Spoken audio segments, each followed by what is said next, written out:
Hello and welcome to the BrightWord Books Podcast. I'm your host, Chris Dabbs, and today we're speaking to Linda. Now, Linda, I don't want to guess how to pronounce your surname because I'll get it wrong, no doubt, because I'm in the UK and you're in the US, and you know how it is. So why don't you introduce yourself and well, yeah, let me know how to pronounce your surname properly. Okay, well, it's Linda Dezenski. Um, Easy. yeah, and I'm from Philadelphia, Pennsylvania. And I'm the author of a book called Persistence, Living an Authentic Life with a Disability. Interesting. Okay. And so, well, tell us what's the premise of the book then? You say that with living life with a disability, I guess that's your disability as an author. Yes, that's correct. So I'll give a brief overview of that. I was born with spastic cerebral palsy, which is a brain injury.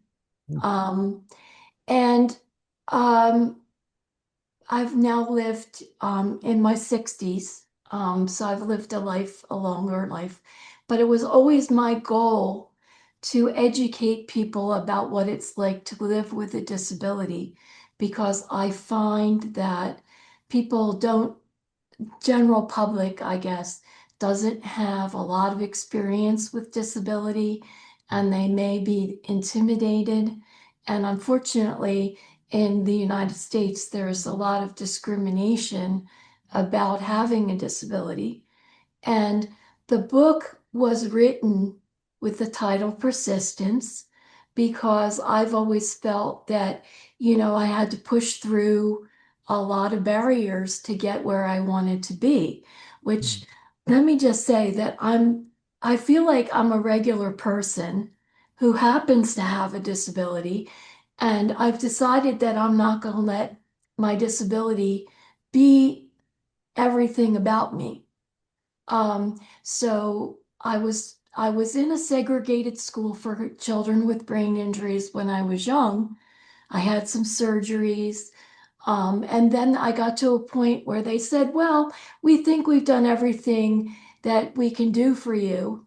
So we're going to send you to regular school, which was fabulous because that was right at the time when I got prepared to go to college.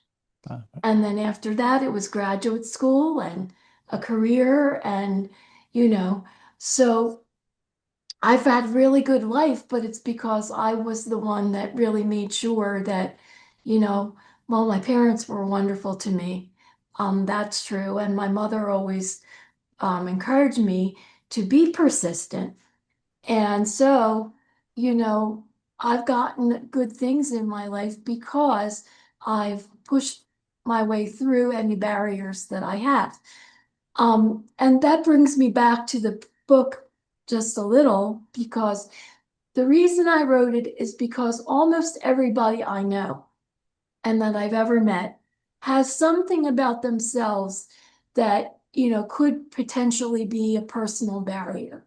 Some people are marginalized because of a personal characteristic. Maybe it's a religion, it's an ethnic background, it's because of sexuality or any other things that people become discriminated against or marginalized, if you will.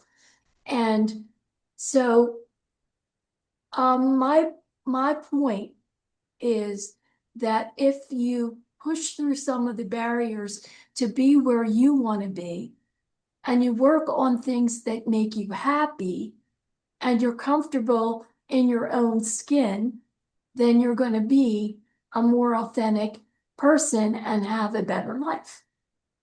Makes So sense. to me, this book applies to everybody, but it is kind of an autobiography, and it's kind of also a little bit self-help, if you will. And in the back of the book, there are tip sheets about how to get started if you have someone with a disability in your life and you want to help them live a better life. Yeah. This is interesting, really, because I think what you've said there is that you're being persistent in terms of making sure that you achieve what it is that you want to achieve, whether that's career goals, and making sure that what's happening to you, or making sure as much as you can. I think that's the point, isn't it? Right. And sort of creating your own destiny and managing other people's expectations and your own, and trying to sort of push things forward, and not letting whatever disability may be there for anybody, as you Right, say, right, define the person, right? Or define right. how their lives are. Oh, I get it. Yeah, that makes a lot of sense. And I think, one of the things as well, which must be, as somebody without a disability, it must be difficult for somebody with a disability to kind of, un, to navigate that road, okay, and to Yes, try and get to the end, because, yes, I'm not sure. I don't want to upset anybody by saying something or doing something or appearing to be careless, or no, not careless, but that I don't care about what's happening, to somebody who may, and I don't overcompensate either. You see what I mean? well, let me say one thing is that you can always copy the language that the person uses. Mhm. Yeah, that's And true. so if they happen to refer to their disability in whatever language they use, that's fine to use that. If you have a question because you're asking that you want like to help them in some way, if you see them on the street, ask them, "Hey, how can I assist you?"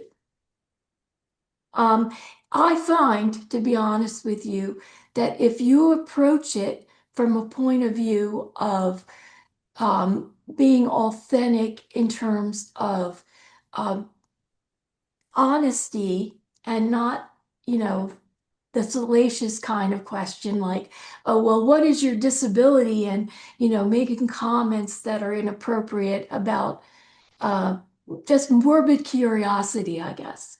Mm. Um, the biggest barrier that I think most of us face, in addition to sometimes building barriers, like, you can't get in somewhere that you need to go or whatever. Okay, so there's architectural stuff, but there's the biggest barrier is attitude.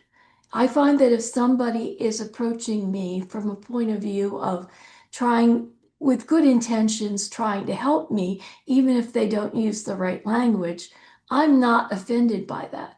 But I am offended when somebody screams in the middle of the street, like, "Get out of the street, you freak," which has happened to me. But Oh I live God. in Philadelphia, so we have a little bit of attitude over here. Um, but, so people do say inappropriate things, but you can kind of sense the atmosphere to know whether they really mean it or they're just being awkward because they don't know how to express it. Mm. There's a big difference there. And that's one of the things I talk about in the book a little bit, especially in the beginning, is let people use their own language. I prefer to use language that I'll say I'm a disabled person because I possess that identity. That identity is okay with me. But some people like to be referred to as a person with a disability. So they put the person first Mm. rather than the disability. Yeah. But I've Yeah. always had a rights-bearing attitude. So, me, I'm going to just say, I don't care what you call me, just help me get where I'm going or help me do what I need to do. Um, we talk a lot about independent living for people with disabilities. Mm. And let me just say, independent living is not doing everything by yourself. Nobody, able-bodied or not, disabled or not, does everything by themselves. That's I true. mean, you have someone help you fix your car. You probably have someone fix your roof. Mm. You might go to an expert because you're having a medical issue, and that expert helps you with that. Or you might go to your tax person, or you don't do everything by yourself. So that whole notion of independent living is really about being able to supervise your support services.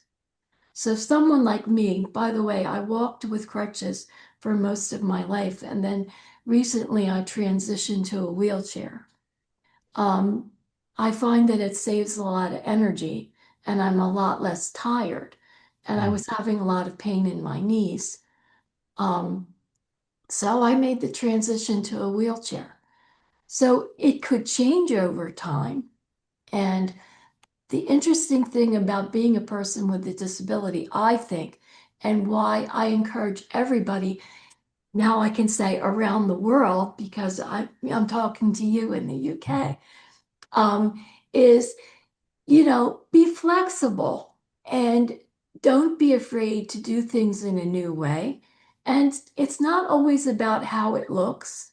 And, it's about the end result.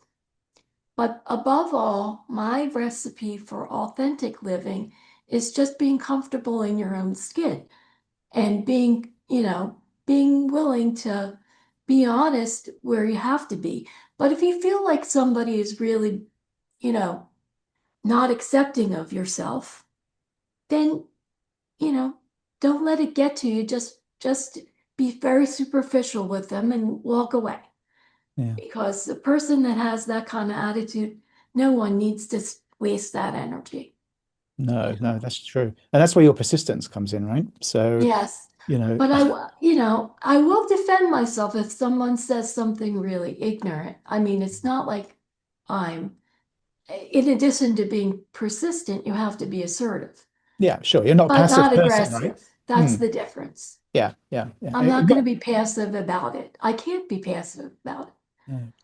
And why should you actually? Do you know what I mean? I mean, Well, if somebody says something really ignorant or asks me a very personal question and I don't even know them, then I'm going to say that's not appropriate and I'm not going to answer that question. yeah, would they ask anybody else the same question? Yeah, That's that's true. Like yeah, how is your intimacy? yeah, How do you right. do that? Yeah, Like, no. Mm-mm. yeah, But I do put a lot of personal details in the book, though. And part of that is so that people understand that my life might be more complicated. And it is real to talk about things that are a real problem at different times. Um, just so that people could develop a little more compassion and a little bit more patience. yeah, Because most of the time people are so uncomfortable that they want to literally almost push me out of the way and speed past me on the street. And I'm like, okay, you're uncomfortable with me. All right. Or I might be slower and you're in a hurry. Okay, I get that. But why do people not take the time to slow down a little bit and yeah. get to know someone and see what kind of substance they really have?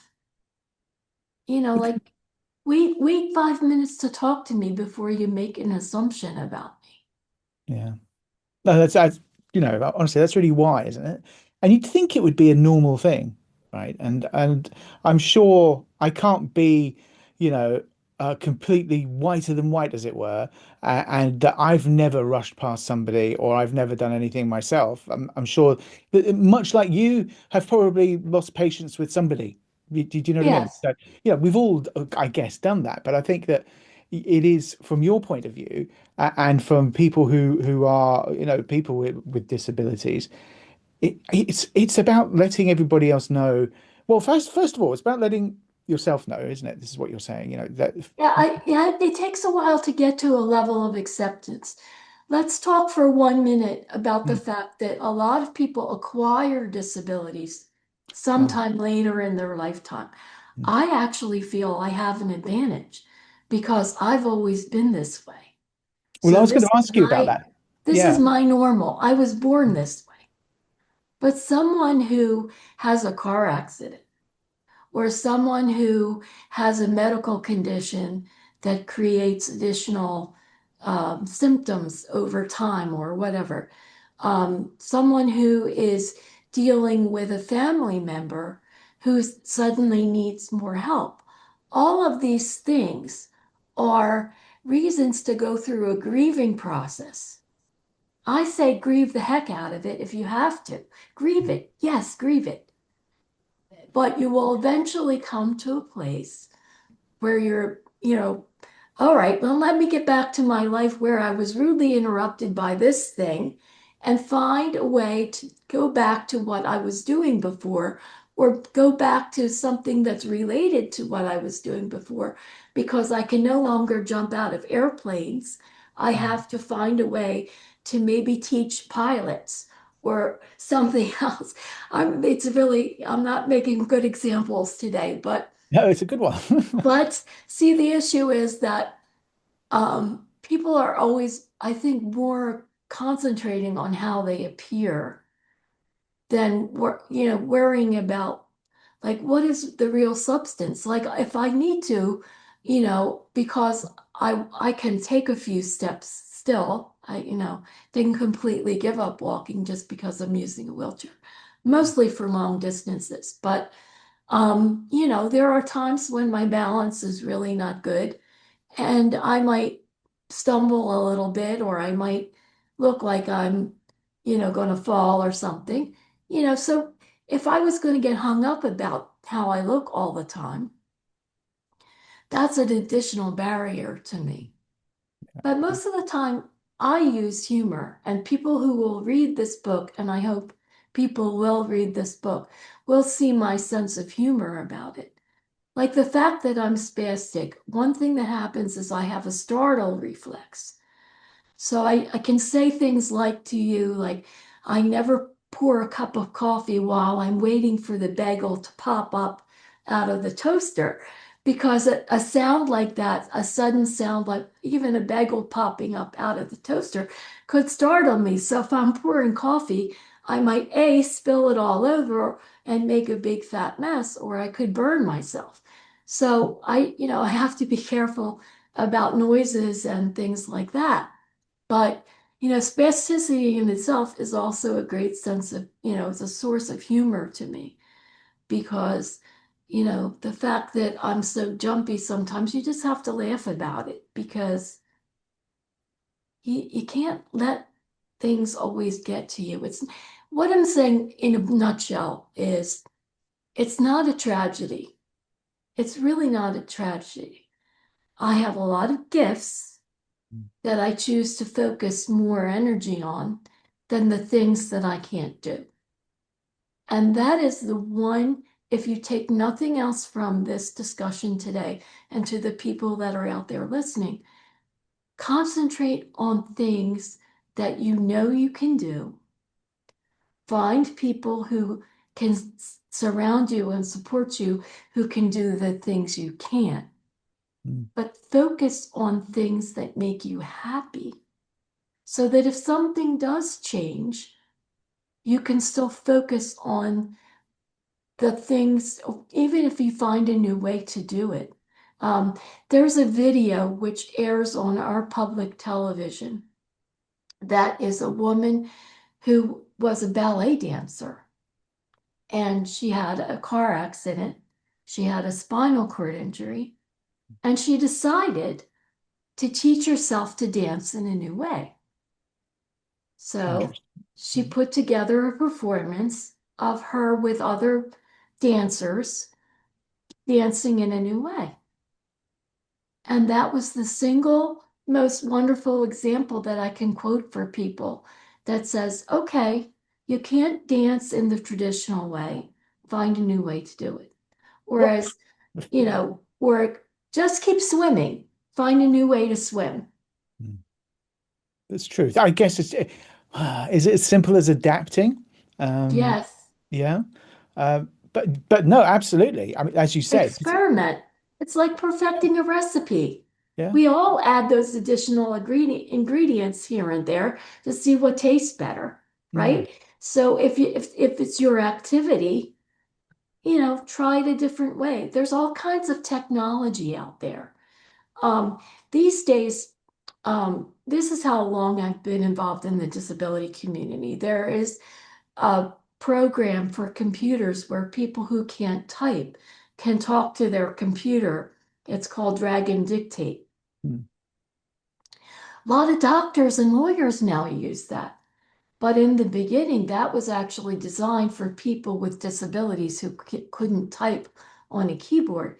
And it used to cost $10,000 right. American dollars. And now it costs $99 on sale because doctors and lawyers started saying, hey, I can talk to my computer and dictate my notes. Well, darn it, isn't technology wonderful? Everybody uses it.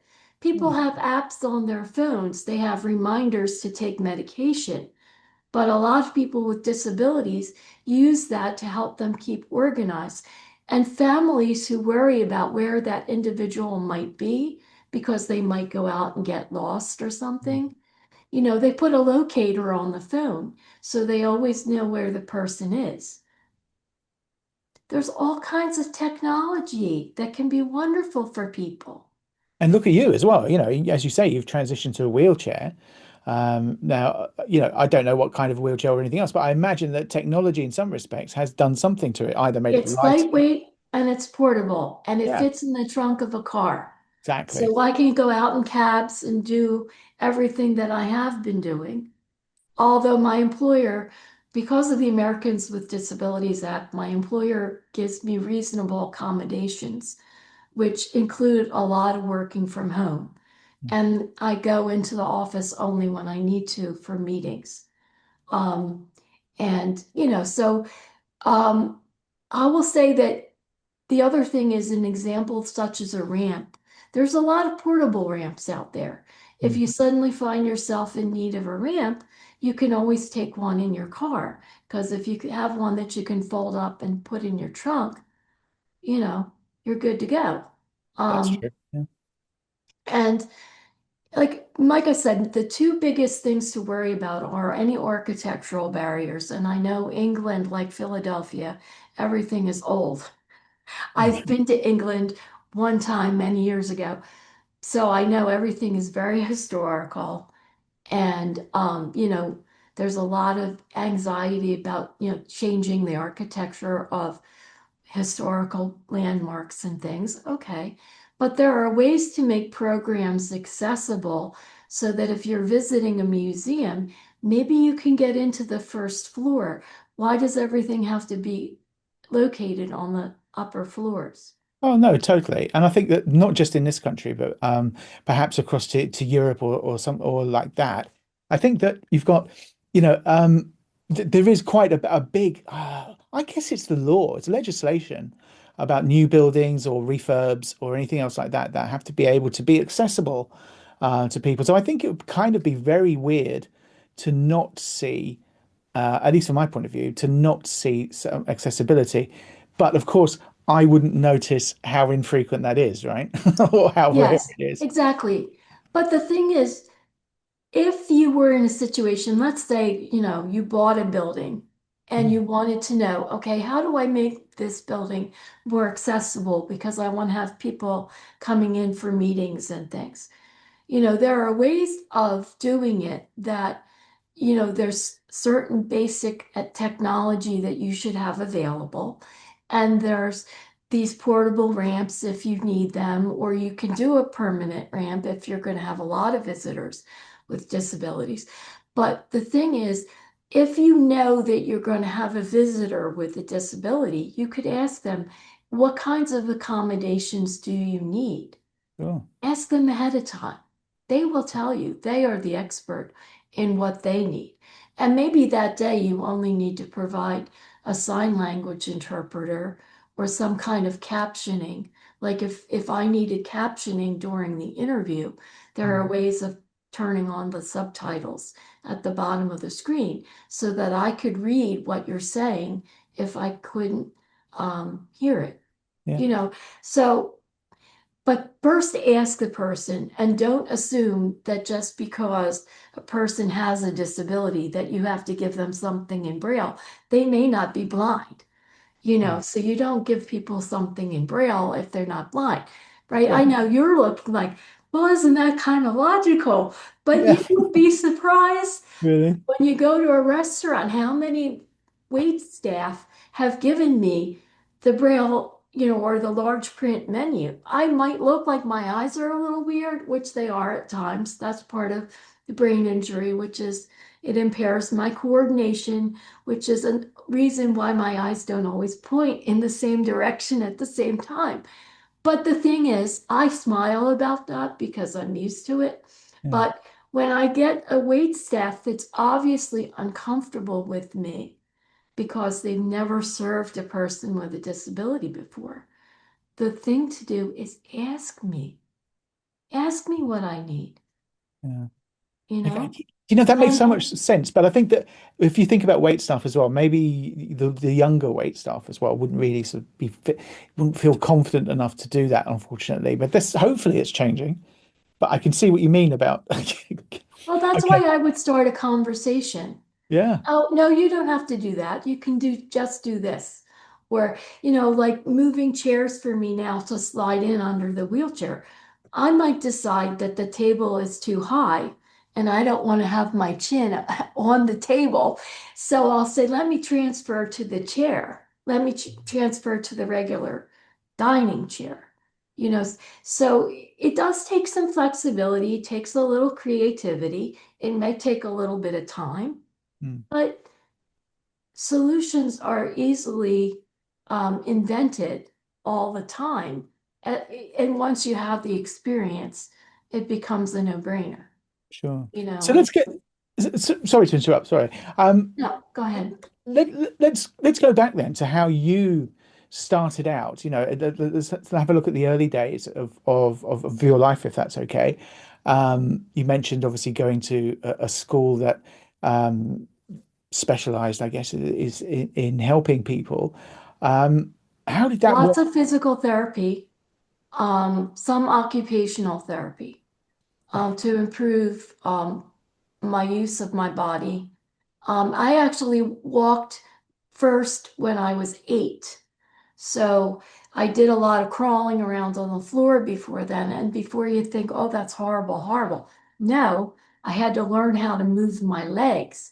And crawling around on the floor was one way to begin to get used to my body and how it worked. And then they put me in a helmet so that I wouldn't hurt my head if I fell. And they put me up on quad crutches or quad canes, which have the 4 little feet at the bottom of them, so they're very stable. And I walked at one point with a walker, and then eventually I transitioned to forearm crutches, which have the little cuffs that are around the middle of your arm. Um, and I walked with those for the longest amount of time. In fact, it only until up until September. In September of this year, I had a fall, which injured my knee, which created a lot more pain, which they were already hurting. So that's why I transitioned to the wheelchair. Plus, I found myself falling more because my spasticity is worse as I'm older. And, so it changes with age. That's one thing I wanted to say. Right. Um, the other thing is that you asked me about my childhood. Um, so I went to the special school. They gave me all the therapy. I had some surgeries at an orthopedic hospital. That was a terrible experience for me. I write about that pretty extensively in the book um, because that was like, it's like being treated as a body, not as a person. And especially as a child, people kind of manhandle children more than they would an adult who's having a surgery. I think so anyway. I had some terrible experiences in the hospital. Um, and then I went to regular school. Then I went to high school, college, graduate school. Then I started working. I got my own apartment. Um, and I've been married and divorced. I don't have any children. I have 2 cats.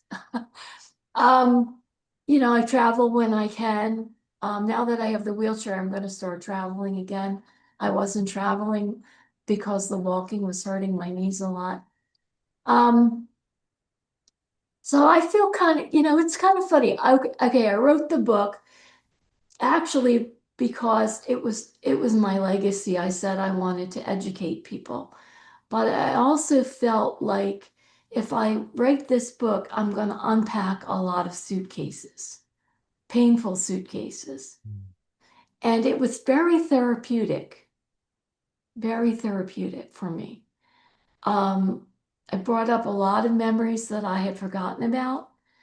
And there were things that I was kind of processing, like, oh my gosh, now I remember how horrible that was. But geez, at the time, it was just whatever I had to do to get through it. So sometimes I find myself having an experience of telling someone a story that I'm quite casual about. And then I look at their face and I think, oh my gosh, they must think this is really terrible, especially when I describe some of the physical therapy that I had. They hung me upside down by my ankles to stretch my muscles out. I wore an eye patch for a while. I had a breathing mask for a while. Um, my when I was first learning to walk, my therapist would actually push me down on the floor so that I would learn how to get up if I fell. Right. When I say these things, people are like, "Oh my gosh, oh my gosh." Mm. But, you know, it was just my life. So to me, it was normal. Yeah, exactly. It's your normal, right? I mean, Yeah.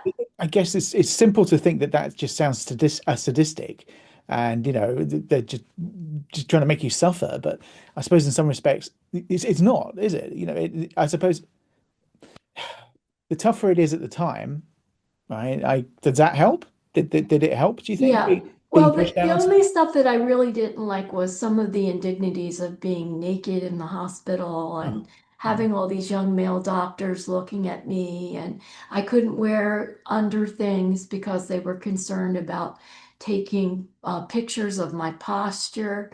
So these are undressed pictures of me as a child, Mm. which was very traumatic for me. Shame. My mother was with me while the pictures were being taken, but they would not allow me to wear my other things, and I was very upset about that. So that was probably one of the biggest traumas that I had in my life. Um, you know, so again, the book was therapeutic. Hopefully, it's also educational. I am the real deal. This is my lived experience. I don't make up anything. I say some things in there which might be political, might be a little offensive to some people. Um, I had an early editor who told me that it was a lie that I said that some children with disabilities are more abused than other children by their parents sometimes. And she thought, oh, no, no, no, that's not true. That's not true. Yes, it is. You know, raising children with the disabilities is a challenge. Mm. And some children have behavior that is challenging. Sure. Um, but let me tell you something quickly about that because I want to not leave that as an open question for your listeners. But I work now with people with intellectual disabilities, a lot of whom do not express themselves well. Some of them are nonverbal. Some of them have been taken out of institutions and brought out again into the community and live in group homes. Mm. Behavior is a form of communication. When people are respectful of you, you will know it and you will relax, whether you are verbal or not. If people come up to you and say, hi, do you want to wear the red shirt today or the blue shirt? Oh, this person's giving me a choice. The thoughts are in my head, but I might not be able to express it. Mm. So, but if I know that I know you and you're going to treat me well, I'm going to relax and my behavior is not going to be, you know, like I won't be hitting you or trying to scratch you or, some of the behaviors, those represent, hey, I'm trying to get your attention. I want you to pay attention to me. I need to tell you that I want something. Yeah. So that's frustration, is it often? It's I guess. frustration. Yeah. It's respect me. Let me take you to the kitchen and show you what I want, you know, Yeah. or listen to me because I'm in pain, but I don't know how to tell you I'm in pain.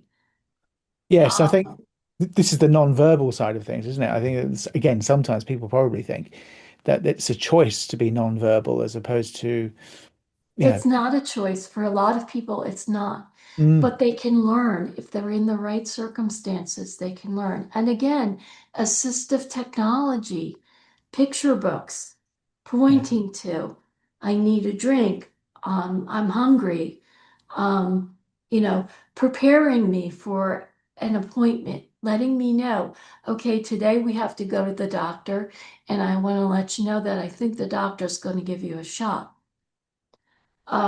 preparing people in advance so they know how to behave. And listen, some people need, relaxation drugs while they're in the dentist chair. right. Um, that's just everybody should have that sense of compassion that they're going to want to make a person comfortable. Yeah. It doesn't matter who they are, does it? Or what may afflict them, Yes. whether And they've the got other thing is respect. If you're my helper and you come into my home, please don't just start moving things all around because that's just going to drive me crazy. You know, you might think that because I have books all over the floor, which I don't know if you could see in my background, actually, I have books everywhere.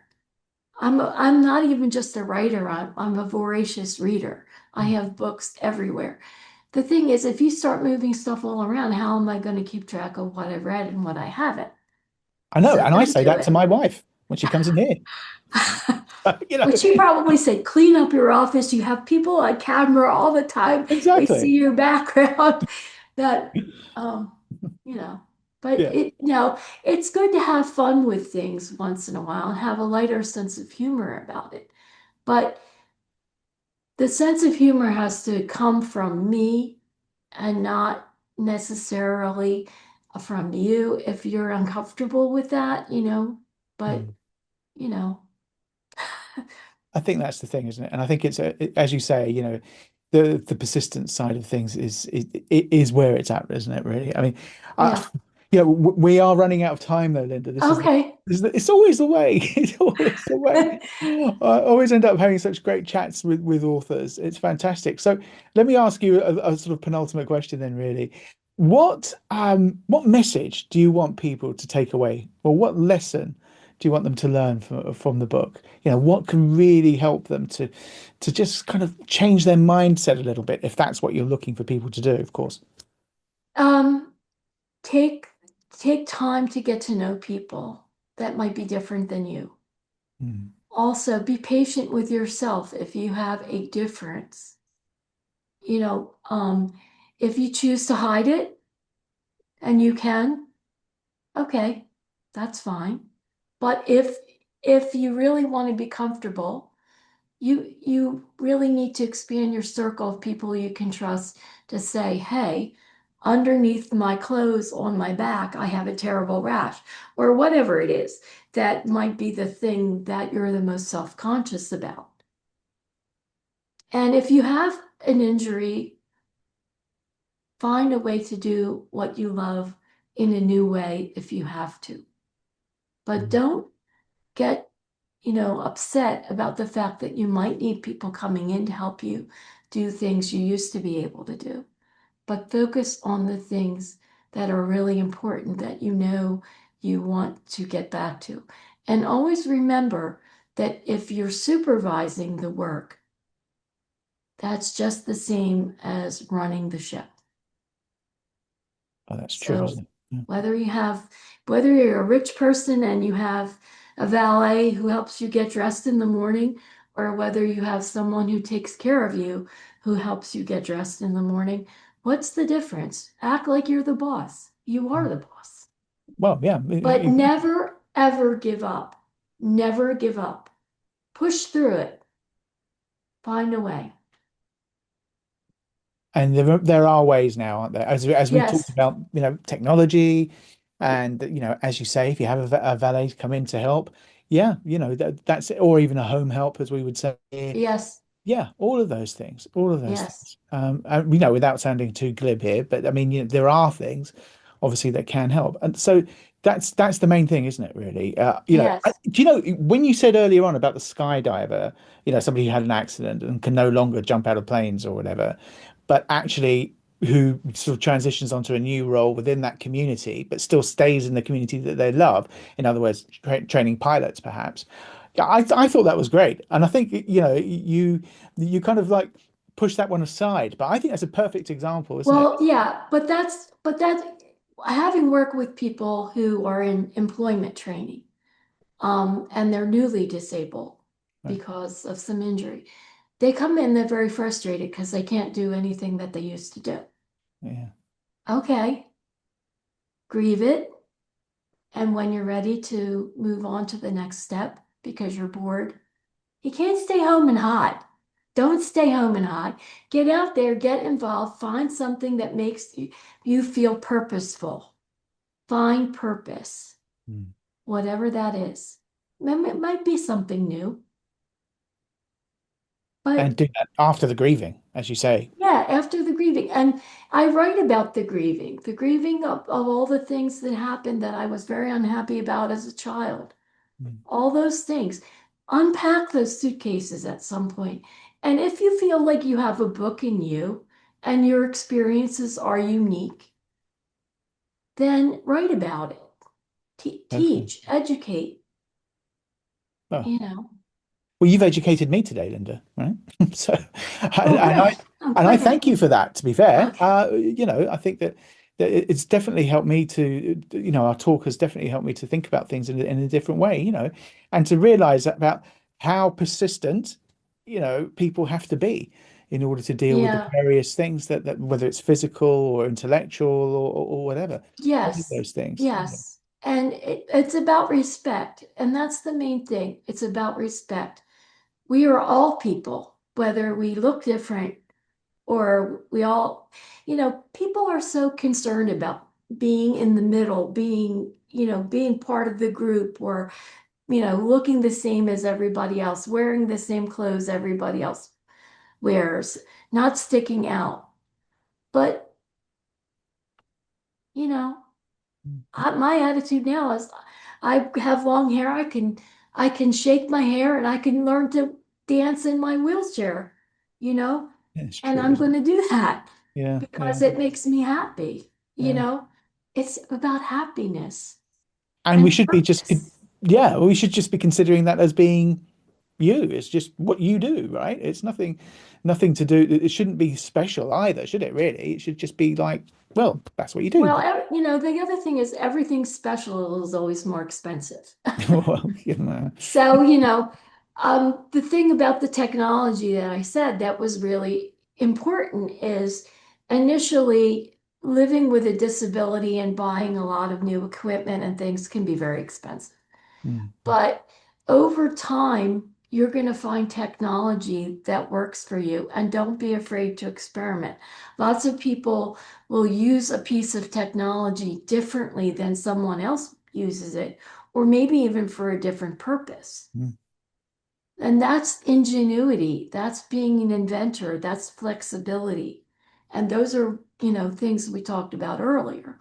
Yeah, That's yeah, really all dragon. it takes is that mindset of, I need to experiment and I need to have fun with this.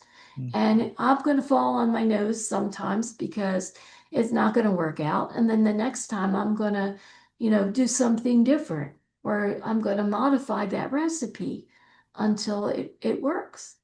brilliant. Yeah, fantastic. Well, thank you, Linda. I mean, is there any other message that you'd like to give to our listeners at the moment? Nope. But if you're so inclined, please buy the book. No, Um, no, exactly. Well, that's the And point here. I would love to hear from people. I'm in social media, so don't be afraid to, give me a shout and give me a comment. My website is www.lindadezenski.com, which is my name. So if they go out and buy the book, hopefully, they know how to get in touch with me and we can keep the chat going. Absolutely. And remind us of the title of the book, and we can buy it on Amazon, right? And other places. Right, Amazon, and also Barnes and Noble if you have Barnes and Noble in the UK. I'm not sure. I think so. Yeah. And the Okay, title, the full title again? it's persistence, living an authentic life with a disability. There we go. Linda Dezenski, thank you very much. Dezenski, Dezenski, just the way it Dezenski. sounds. See, yeah, I got that now, haven't I? Right? Not at the beginning, but I've got it. Well, Linda, listen, it's been fabulous talking to you. I've learned a lot, and I know that people listening will also do the same thing. And you know what? It's a little bit embarrassing that I had to learn things, right? Do you know what I mean? But I guess it's all a learning. Well, take a leaf from my book. Everything is about learning. Yeah, You I'm, should learn until, learn until you're up in the sky, you know, and with then you're your through with the friends learning. and your family that you're missing. But, keep learning. Just keep Exactly. learning and keep experimenting and never give up. Yeah, quite exactly. Well, thank you, Linda Dezenski. It's been fabulous talking to you about your book, The Persistence. And also make sure people who are listening to like and subscribe and leave comments down below so that, Linda can have a chat with you and get in touch with Linda. Come on. But at the end of the day, it's your life. Let's live it and let's try and live it in the way that you want to live it as well. A full Um, life. yeah, a full life. Exactly right. Linda, Exactly. Linda Thank you Dezenski, so much. I thank really you. enjoyed it. Have a wonderful day, And you everyone. as well. Thank you. Thank Goodbye. you. See you again. Bye-bye.